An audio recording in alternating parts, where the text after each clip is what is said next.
Well, hello everybody, and thank you for joining us today for this third and last in our marketing series. This is Mary Peabody, and I am coming to you from Vermont. And I have with me today James Barnes, who is from Mississippi State, but he's coming to us today from somewhere between Mississippi and Alabama while he's on a road trip. So he's going to be joining us by phone. So in a few minutes when we bring James on, I'm going to be advancing slides for him, sort of in the new old-fashioned way. So anyway, this month we're talking about some decisions you need to make when you're thinking about your marketing plan and where to invest your marketing dollars. So if you hold on just a minute here, and I will get these slides moving. And so James is going to actually talk to us about some work he's been doing related to purchasing ads on Facebook. Is that a good idea? Is it a bad idea? Does it sort of depend? So anyway, so we'll hear from James in a few minutes, but first let's think for a minute about your overall investment of time and money in marketing and why you should care about that. And I also want to just say, by way of housekeeping, that anytime you have questions or comments, please feel free to use the chat box. We've got a couple people that will be keeping an eye on that, and that goes for while James is speaking as well. I'm very happy to be the middle person and pass your questions along. So there's this old saying in marketing that if your product isn't cheap, it better be unique. And so why is that? Well, as we've pointed out in the last two parts of this series, the marketplace is a changing entity, and it's changing much more rapidly now than ever before. Consumers have more choices, and that means that you have more competition. And in a crowded marketplace, price tends to be a major push factor in sales. So you're marketing a product that needs probably to command a slightly higher price in the marketplace. After all, you're not Walmart, you're not Target, you're not Costco. So competing on price is probably not an option in your particular business. So that means what's left for you is that you need to stand out. Your product has to be something consumers are willing to pay for because it's different. And there are a lot of attributes that can cause consumers to pay more for a product. We discussed quite a few of them last month, but just as a quick refresher, some of those are specialty products, being sort of a unique jam or a unique salsa, a unique salad dressing, something like that. Artisanal products, as in cheeses and breads and craft beers and even craft whiskeys now. Uncommon or out-of-season stuff also tends to command a higher price point just because it is seen as unique in the marketplace.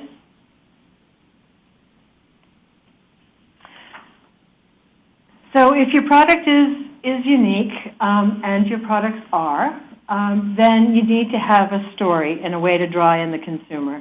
And again, those of you that joined us last month may recall that I talked briefly about the product maturity curve, and basically that's the amount of time and energy and money that you have to spend to get your customers to really understand your product and how to buy it and how to use it and how to store it and all those things that help make your product a standout product in their home. So the more unusual your product is, the more unfamiliar it is, the more work you have to do to get the consumer's interest and willingness to invest.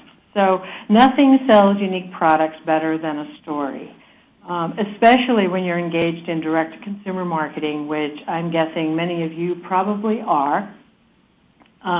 You're talking about relationship marketing in that case. Customers want to be engaged with you. They want to feel like they're part of your story and that they're contributing in some way to your success. So you need to sort of fine-tune that story. Okay, so once you've figured out you've got a unique product, you've got a story, now we live in a world where you have many choices about where to reach your audience. Especially now, we live in this sort of gray age between the media that many of us grew up with, newspapers, radio, television, print newsletters, direct mail pieces, right? All of those things that, those of us that are on the high side of 50 probably remember well. All of those are still in the mix. Nothing has fallen off the plate. All of those are still extremely relevant marketing opportunities. But now, increasingly, we also have this digital and social media opportunities that keep popping up. Facebook, Pinterest, Instagram, blogs, podcasts, and the list grows and grows every single day. So given limited resources and assuming that none of us has unlimited time and money to throw at our marketing, you have to make some choices. And how are you going to parcel out that every dollar worth of marketing? And each of these outlets, I want to be clear about this, each of these outlets is the best choice for some market segment. So nothing is off the plate right now, although someday in our future that may not be the case. But before you start allocating those dollars, there's a couple things you need to know. And the first is what you want to get from your efforts.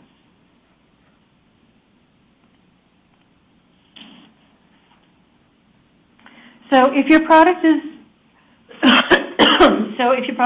is unique and you're crafting this story, then one of the first decisions you have to do is to set some goals for your marketing budget. Otherwise, you'll never know if it paid off or not. And not knowing is going to be a big disadvantage you, not necessarily this year, but next year when you're rethinking your marketing plan and you're trying to determine, should I have spent this $50 here, or should I have spent it somewhere else? Should I have spent $200? Should I have gotten new brochures printed, or should I have updated my website and gotten a shopping cart? So those kinds of choices, are relevant to you, and the only way that you're ever going to be able to make really good decisions is by setting some goals. So this is not a webinar on how to set those goals, but I will quickly say that I'm a fan of SMART goals, and I've left an example of one on the screen that you can see. I think that they're pretty good guidelines for the farmers that I work with anyway, and I can't emphasize enough that the goals really, in order to need to be really specific if they're going to be workable for you and for your business. So you really need to get down into the weeds around how much are you going to spend, who are you going to target, and what's the result going to be. So, and along with those goals, you need to identify your marketing budget. And I do know that money is tight in most small businesses, but I want you to think about marketing as an investment in future sales. So really, you need to sort of make the investment in order to grow your consumer base and to make your consumer base even more loyal to you and to your product. So yes, there are inexpensive and no-cost ways to get your story out there, and we can talk about some of those if you have questions and as time permits at the end. But I would still say that even those efforts are going to have a lot more impact if you have some marketing investment supporting them, and that you're not just willy-nilly accepting, anybody's invitation to do whatever it takes to get your name out. So, so the goals will tell you why and what, but equally important is you have to know what the who of this, and this involves your target market customer. So identifying who your target customer is can be a particularly grueling exercise for small-scale farm and food businesses. I know because I work with a lot of them, and it's always a tug-of-war to get people to really think down to that granular level. One of the important ways you target your marketing is by knowing who your customer is, though. Who is that target customer? And that's going to become really important in terms of when you begin to think about which market outlet do you want to spend your money on. So the more you narrow this down, the more effective your marketing message is. And telling your story, but in a way that resonates with that particular demographic, because otherwise it doesn't matter. I mean, you've always got to put your story in the language that your target customer is going to understand and most resonate with. So here we have a target market customer map for a value-added food product. That actually is one that I did with a client, and it was a while ago, but I think that it was for a quark product, which is a cross between a soft cheese and a yogurt product. So this business owner is sort of trying to think about it, and they started off with saying, well, I don't want to travel more than 400 miles in any particular direction. So we marked out 400 miles in a map around their business. And then we started doing some research on this particular product. And we discovered that at the price point they were selling, it has to be professionals with disposable income, because it's not, it's above market price for what you would pay for like a yogurt or a dairy value-added product. And then we did some more digging, and we discovered that, lo and behold, the audience that buys this particular particular product is largely women over the age of 40 and largely women who are home cooks or aspire to be home cooks. So basically, these are people who I think would be considered foodies in most places. So it turns out when we got all that done, we tallied up the noses of how many people fit that demographic profile within 400 miles, and there weren't enough, so that we had to go back and expand the circle again and start all over again. But that's basically the process for determining how you know, who is your target customer, is really sort of drilling down. And the more granular you can get in your data, the better off you're going to be. So, okay, so then you have your target market, you've got your goals set. Along with that, you have to determine what is the action you want your marketing efforts to accomplish. And it sounds kind of silly to ask because, you know, obviously you want to say, well, you know, you want people to buy your product, right? I mean, it's easy enough, Mary. That's all I want. I want people to buy the product. Well, it's not that. Marketing is a little bit more complex than that. There's a lot of actions that people can take. And as we'll discover shortly, social media has the capacity to actually get people to take action, and that's sort of the beauty of and the challenge of social media. So the first thing you have to figure out, if you look at the very top of this funnel, you see awareness. This is really when you're starting to break into a market, in which case your goal is just saying, hello, here we are, this is what we sell, here's why you're going to love us. You know, it's really just about establishing your turf in the marketplace.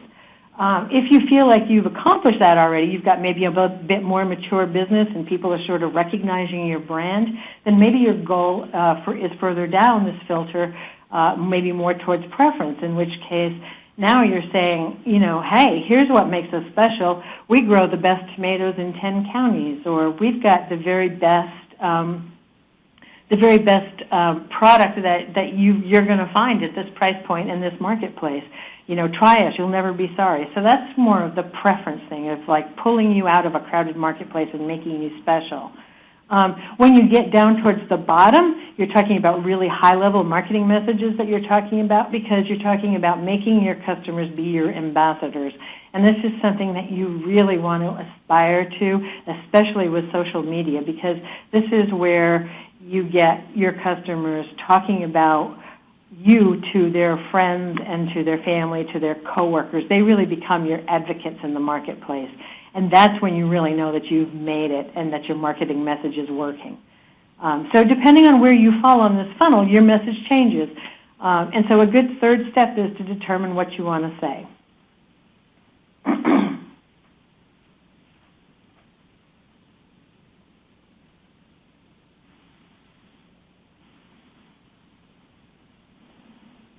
And I see your question, Roberta, and if you don't mind, I'll come back to it in just a second. But I had actually seen this. So now this one I know is a little hard to see. The type is small, and I apologize for that, and I will get you a copy, a more readable copy of it. But this actually comes from a company called the Marketing Sherpa, and this particular graph is from their most recent Consumer Purchase Preference Survey. And as I said, I know you can't really see the specific details, but hopefully you can at least see that there's different colored brands or bars or bands in each bar, and each color represents an age group. So the dark blue is 18 to 34-year-olds. The olive green, the next one over, is the 35 to 44 years old. The light blue one is the 45 to 54 years old. You know, that sort of greenish, I don't know, yellowish color is 55 to 64, and the very last one, that reddish-orange one, is 65 and over. So this goes back a little bit to what we were talking about the last two sessions, about sort of, you know, the millennials and the baby boomers and what they have in common and the ways that they break out and they're different. So going down the chart, each line represents a reason that a consumer liked or followed a particular brand's social account. So at the top of the list, which, again, you probably can't read, and that's okay, but the number one reason why people follow a company or brand is probably not a surprise to you. It has to do with regular coupons and promotions. So American shoppers love a bargain, and even an artisanal product, even a unique product, still they're sort of looking for some extra incentive to buy. Second down the list, actually, is I'm interested in buying their product, which is good. I mean, it's a nice thing to see that in there. Then third on the list is, again, with the free stuff, there's an incentive, a sweepstakes, discounts, gift cards, something like that. Fourth on the list is they produce entertaining content. And then, ironically, pretty close to that, but behind it is they produce useful content. So I won't go down the whole thing because it doesn't really make that much difference. But what I want you to see is the different age brackets have different levels of preference for each of those things. But by and large, the top ones are, coupons, giveaways, promotions, and the content, the quality of the content. They want to be entertained, and that is uniquely a social media kind of realm.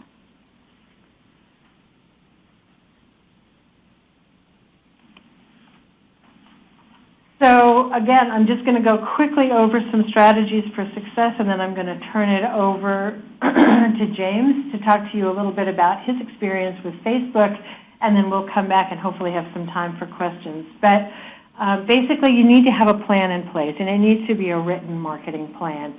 And within that plan, you need to have some goals and some targets that you can measure against when the time comes around to look at your plan and to see what you might change. Because ideally, every year, you want to get closer and closer to the bullseye where most of your marketing dollar is getting you the bang that you really want.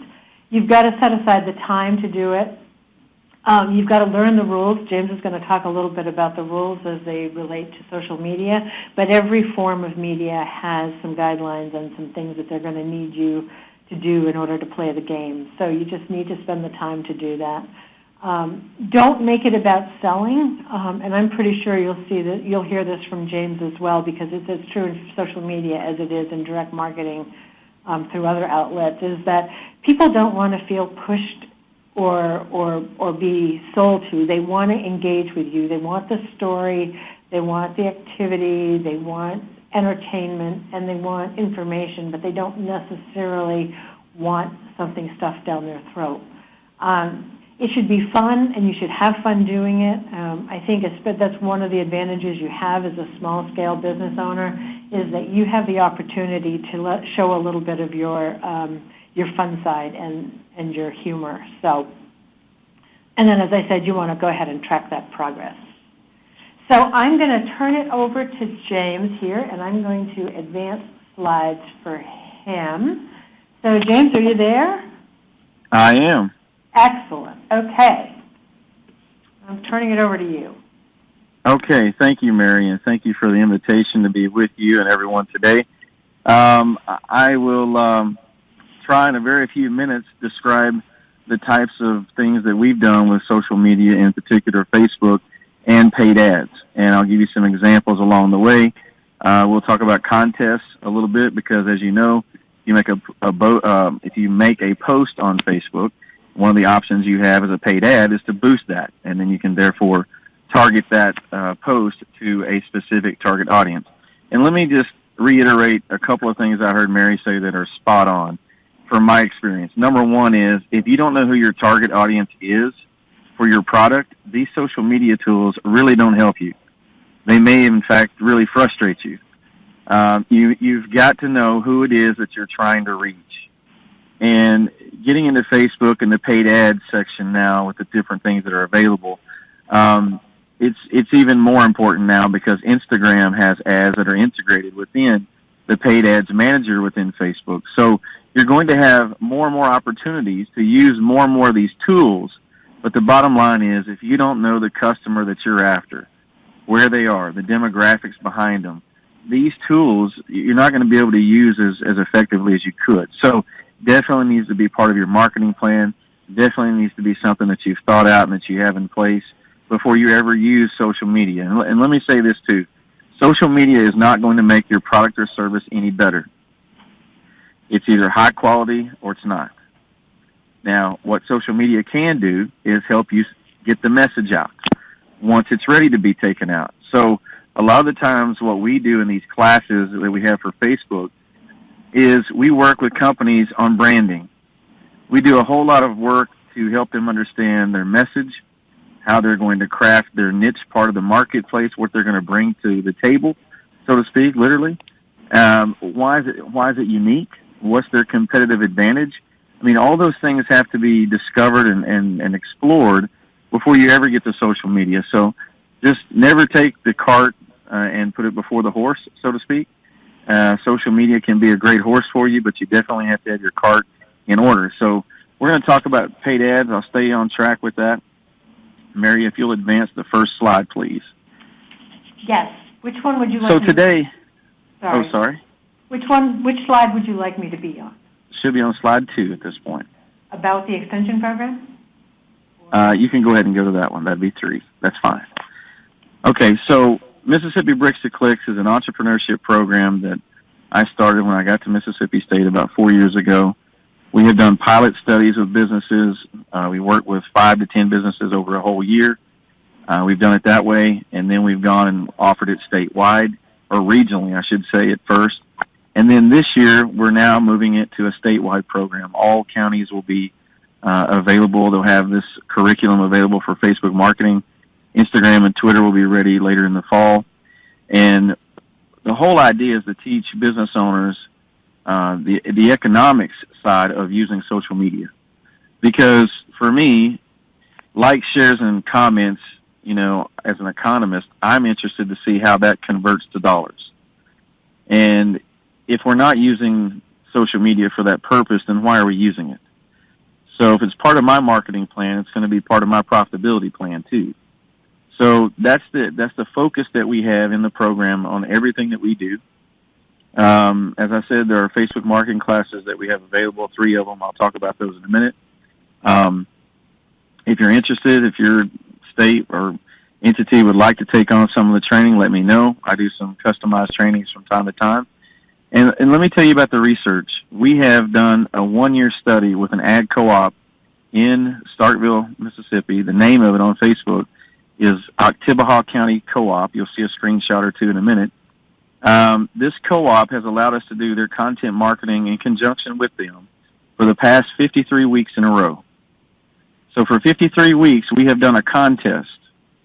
We have given away something back to the community, and that's really the kind of reputation they wanted, the kind of branding that they wanted, was to be able to give something back to the community. So we do a contest every Wednesday through Sunday. We give away something. It could be flowers.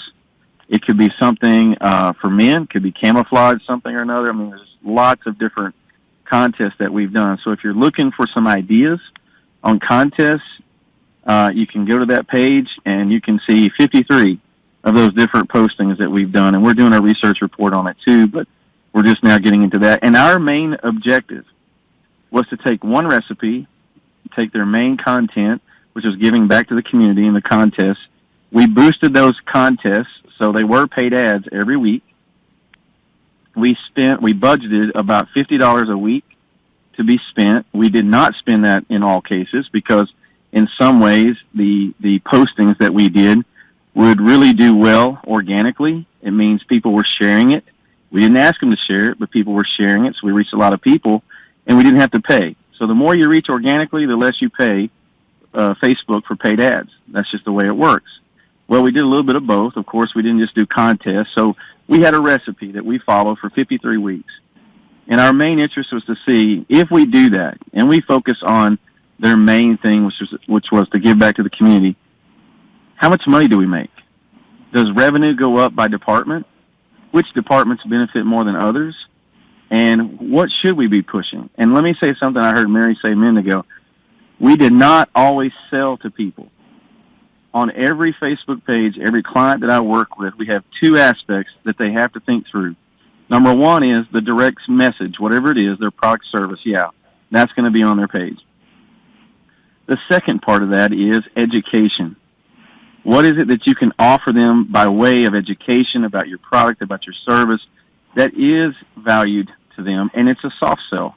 It's a complimentary piece of information that you're not pushing down their throat, literally. So you're offering the education. In our case, what we do is we pull information from the MSU Extension website, msucares.com, and we will talk about all kinds of things that you manage seasonally, plants, shrubs, it could be your lawn. I mean, lots of things like that that are educational. So the extension network itself across the United States has tons of information that you can pull from.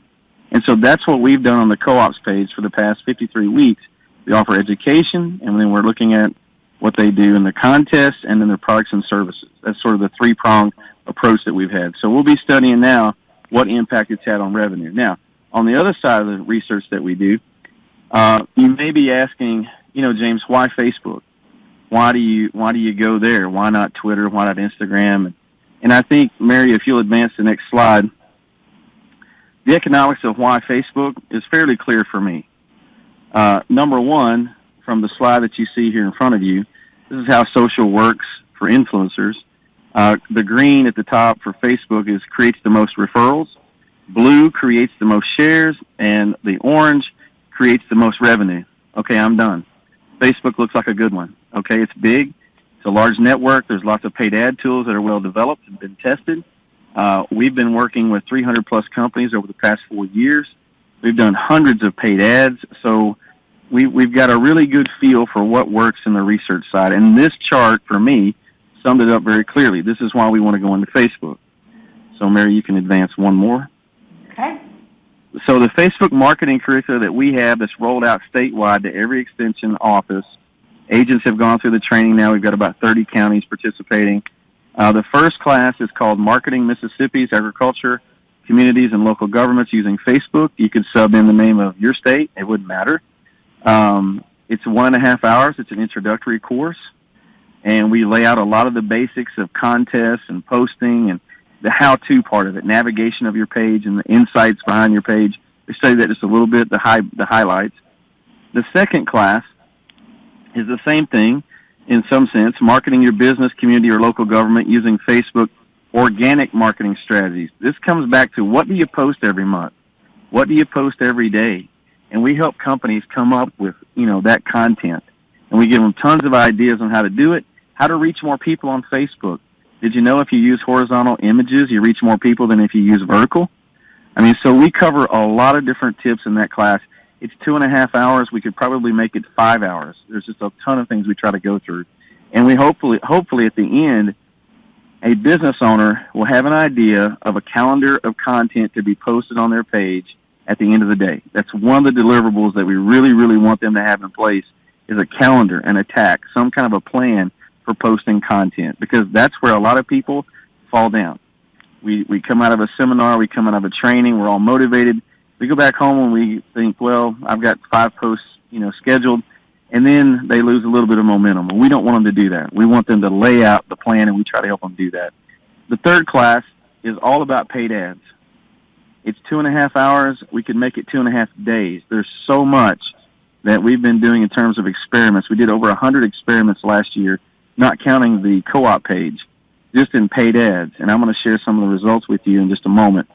Before I go any further in that, though, let me advance the slides one more with Mary. This is the Bricks to Clicks Facebook page. I'll shamelessly ask for a few likes, Mary, if that's okay. And let's go ahead and advance the slides again one more time. This is the Bricks to Clicks program website. It's msbrickstoclicks.com. You'll see a lot of the social media research I've been referring to, some other publications there. Now, next slide would be about Facebook and Instagram ads. There are 2 primary ads in Facebook that most people do. And I'm going to go ahead and advance the slide one more. You'll see that they're now integrated with Instagram.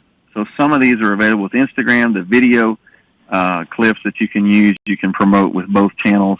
There's some other things, but by and large, most people use boosting of a post, which means you schedule a post that you're going to put out organically initially, and then it does pretty well organically, and you can come back and put a few dollars on it to push it out to even more people. So that's one very, very common post. We did that for the co-op for the past 53 weeks in the contest. So we did a contest. We gave away something. We boosted it. About $50 was what we budgeted each week, and then we're going to be studying the results of that. Now, the other one is if you want to bring new people to your page. Now, this goes back to what Mary said.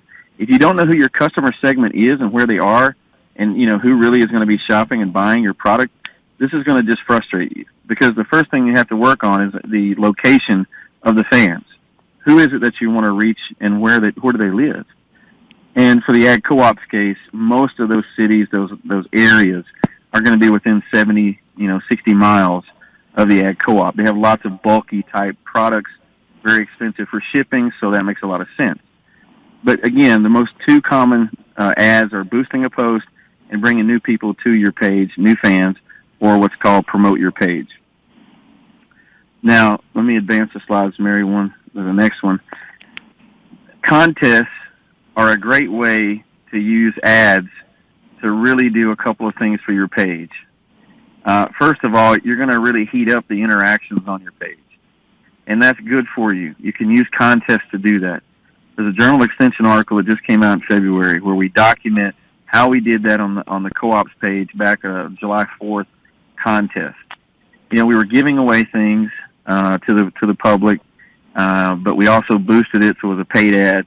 And the more engagement that you can generate with your fans, it increases the connectivity between your fan and the page, so that next time when you post something, it moves up higher in their queue among all the pages that they look at. So it's going to get higher in their news feed.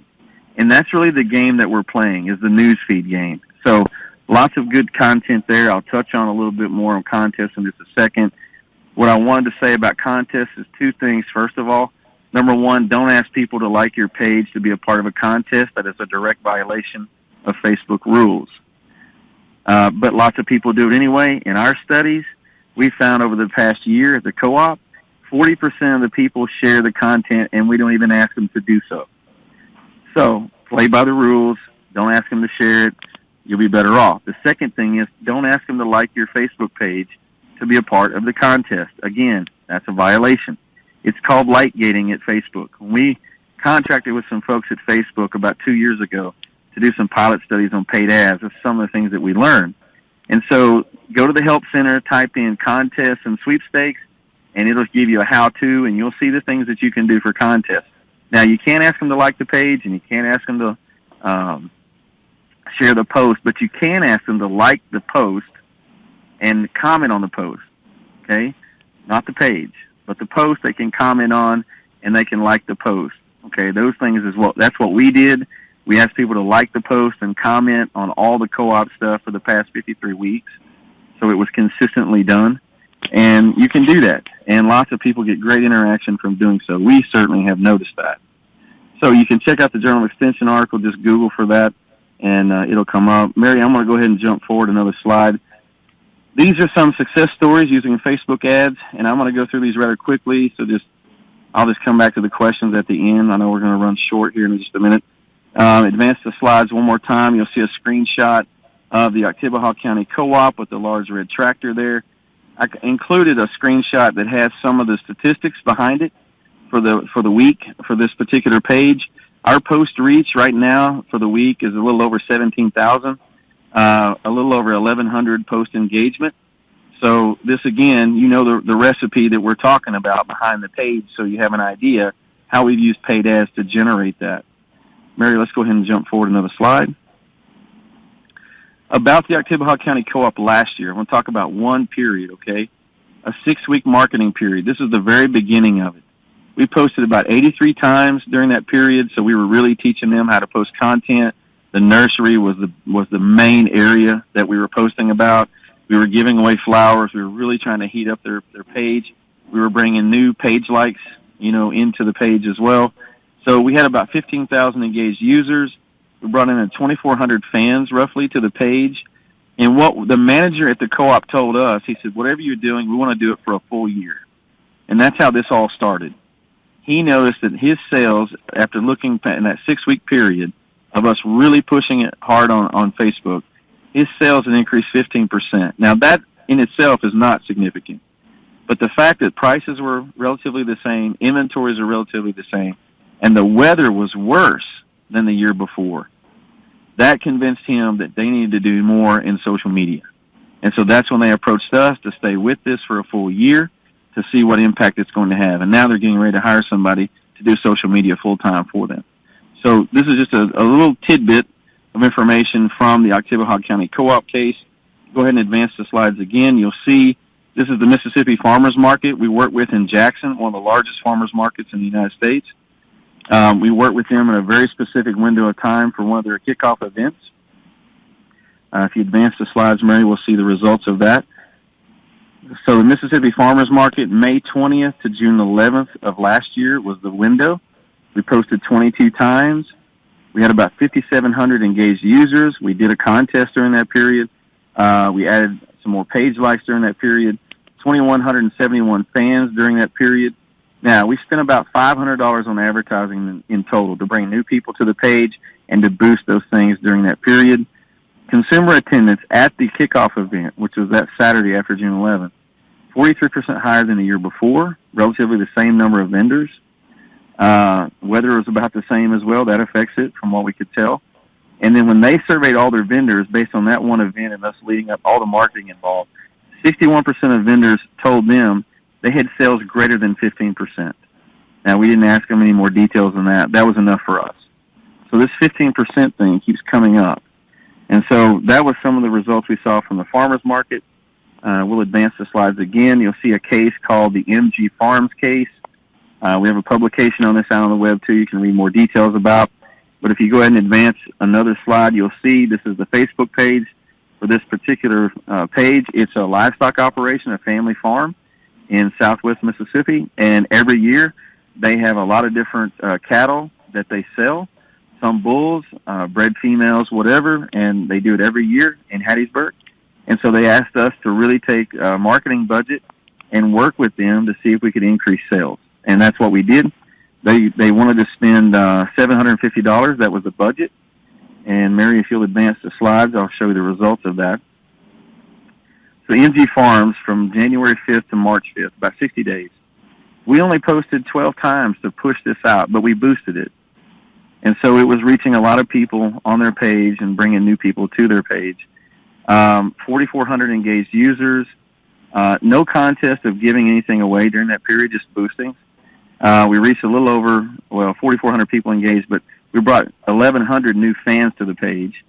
And livestock sales attendance from the year before in 14 was increased 20%. Livestock sales themselves increased 33% at the sale from year to year. And that's based on what they told us. We did no surveys. They did all the data work. They just told us and reported it. And so they were very, very happy with that result. And so we did a publication. Mary, if you go forward the next slide, you'll see it's called The Economic Value of Social Media Advertising on Mississippi Agribusiness, the Case of MG Farms Incorporated. And you can Google and pull that up. So, but before we get out of this, I know those are some of the highlights, but let me show you one ad that we did for them, the MG Farms, just to give a little more detail. I'm going to advance the slides again, and you'll see the page again. It says MG Farms, the MG Farms case. And I'm going to explain the target market process that we went through. Because they had sold cattle in the years before, we had a list of buyers. We knew where they lived. We knew how much they purchased. So we were able to work with the owners of MG Farms and tailor-make our target audience. So when it came time to target our audience with the Facebook paid ad tool, we knew which towns were more important based on buyers. That was the criteria that we used. And so if you advance the slides again, you'll see the target market. We budgeted $20 a day for 12 days in this particular case that you're looking at.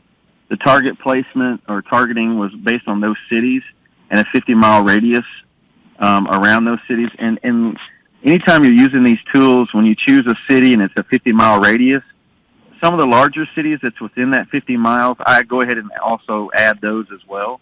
It's a best practice Facebook recommends when you do paid ads. So you'll see there's several cities there. And then we used all kinds of interests to also target our ad. That's another thing that you can do. So anything related to livestock judging, cattle, beef association, lots of different words we used. And that just has to come about by knowing who it is you're marketing to. And again, that's echoing what Mary said earlier, is that you really need to know who it is you're marketing to. It'll give you insights as to what the interests are going to be. So we use this to target this particular ad for page likes. There are 4 images I'm going to show you, and then you can literally, you're going to try to pick the best one that you think. So we'll advance the slides. It says, which image performs best in a paid Facebook ad? So we're going to try this. So we're going to fast forward one more slide, and it says, the ad images and message, and there are 2 images here, and this is exactly the way we built the ad. The ad copy is 90 characters long, so you have to get to the point quickly. It's shorter than a tweet. Think of it like that. So, and it says the same for all of these. There's 4 of them, 4 images. The ad copy is the same. Cattleman's Bull and Female Sale, Southeast Mississippi Livestock in Hattiesburg, February 21st, 2015. So the image on the left is image 1. The image on the right is image 2. Mary will fast forward to the next set of slides. And here are images 3 and 4. Now, we roll these 4 ads out in a 12-day campaign. What we do is 4 to 5, 6 days into this thing, we see which image is doing the best. We stop the other 3 images and put the rest of the budget on that winning image. This is literally the horse race, what I call the horse race of images at the beginning of your paid ad campaign, especially like in this case, where you're getting more fans to your page. Again, this is for page likes, so you can see that in the ad. So now, of all those images that rolled out, the best one that came about was the 4th one, or actually the 2nd one. So if you advance the slides, Mary, you'll see the winner. It says the results. This is the image that did the best. This one brought us 940 page likes and 71 post likes and lots of different photo views. So you never know which one's going to win. And by the way, all of these images were stock images. When you do Facebook ads, Shutterstock has an arrangement with Facebook that you can use free images for paid ads. Now, you can't take those images and put them on your page as an organic post, but you can use any of those free images from Shutterstock to create your ads. And so far, in all the work that we've done, we can't find any statistical difference between the stock images that we've used and the ones that we've taken. And we've taken the majority of them with an iPhone. It's been horizontal, and that's really what's worked pretty well. So next slide, and I'll leave some lessons learned about paid ads, and then we'll wrap up and take questions. The number 1 is focus on brand awareness first and sales later. This doesn't come overnight. It takes time. And the more money you have, of course, the more impact you can have early on in terms of paid ads, bringing people to your page. But don't just automatically say, well, I'm going to do one paid ad, and if it doesn't increase my sales, this is it. I'm not going to use social media. There could be other things going on, so that's not a very good test. So don't do that. Focus on brand awareness. Focus on your niche, why you're going to bring something unique to the marketplace, and stay with that core message. Number 2, focus next on fan engagement, not just page likes. A lot of people mistakenly think that page likes is the end of the journey. It's not. It's actually part of the beginning of the journey to get people then to get engaged on your page and to talk about your product, to make reviews about what you're doing. So it's not the end. It's just part of the beginning to get people on your page. Number 3, as I said, don't be afraid to use stock photos from Shutterstock. When you do paid ads on Facebook, we can't find any statistical difference in the performance of ads when we roll them out. So don't be afraid of that. You can do it. Just make sure whatever image you use is extremely close to what it is you sell, a product or a service, whatever it is. And there's lots of different images and approaches for that. So you can find a lot of different things that work. Next, and we always tell clients this, before you launch any paid like campaign, make sure the page looks good. Make sure you've had good postings. You could put a contest, you could make a contest active on a page, then do your page like campaign and bring people to the page. But when they get there, give them something to do. Give them something to interact with you, because you don't just want page likes, you want them to be engaged. The more engaged they are, the more you can market to them for free by just posting organic content. You don't have to pay as much on paid ads. It's all about that news feed and trying to get higher in that news feed queue. So always develop a page really well before you drop in any paid ads, okay? The next to last thing here is use any data possible to define your target market. In the case of MG Farms, we knew historically where buyers were located around Hattiesburg. We use that information to build the paid ad, and we do it each and every time with consumers or businesses trying to reach a consumer group demographic. And finally, brevity pays. Get to the point. On all your postings on your page, 3 sentences. Make them short and sweet. You can use hashtags to create part of your marketing message. I encourage you to do that. If you do that, make sure you go and research those on Google so you know what you're connecting yourself to. If you're creating something for the first time, then obviously you're going to be posting content to that message. So hashtags you can use very quickly to make brevity pay for you. Mary, that's it for me. I've got a thank you very much slide next, and I'll do my best to take questions. Okay, great. Well, we will give folks a few minutes to get their questions into the chat box if they have any. In the meantime, James, thanks so much for sharing a little bit of what you've been discovering, and I've got a couple questions to get you started with.